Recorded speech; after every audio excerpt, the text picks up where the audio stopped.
ब्रेकनंतर स्वागत. पुढे एक सविस्तर बातमी बघूया. ठाकरेंच्या सेनेतून 6 खासदार फुटल्यानंतर त्यांनी शिंदेंच्या सेनेमध्ये प्रवेश केला. यामध्ये वाशिम यवतमाळचे खासदार संजय देशमुख यांचा देखील समावेश आहे.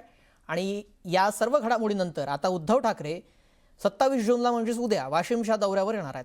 उद्या ठाकरे शिवसैनिकांना कोणता संदेश देणार हे पाहणं अत्यंत महत्त्वाचं ठरणार आहे. वाशिम इथं उभाटा पक्षाचे प्रमुख उद्धव बाळासाहेब ठाकरे हे उद्या वाशिम इथं सभा घेणार आहेत. वाशिम यवतमाळचे खासदार संजय देशमुख यांनी युबीटी मधून जेव्हा शिंदे सेनेमध्ये प्रवेश केला त्यानंतर उद्धव ठाकरे यांचा विदर्भ दौरा आहे. यवतमाळ नंतर वाशिम आणि वाशिम नंतर हिंगोली असे ते मराठवाडा आणि नंतर शिर्डीला जाणार आहेत.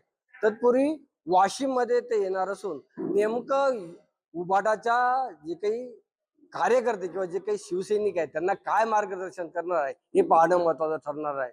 कारण उद्धव ठाकरे यांचा जो हा काही दौरा आहे तो महाराष्ट्रामध्ये जे ऑपरेशन टायगर राबविण्यात आलं खासदारांचं त्यानंतर आयोजित झालं आहे.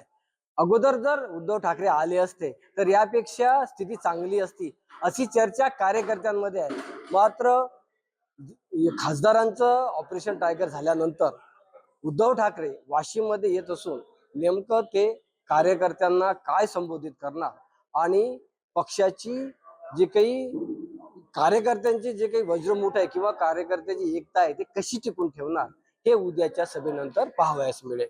व्हिडिओ जर्नलिस्ट बालाजी ठेंगडेसह किशोर गोमाशे, न्यूज 18 मराठी, वाशिम.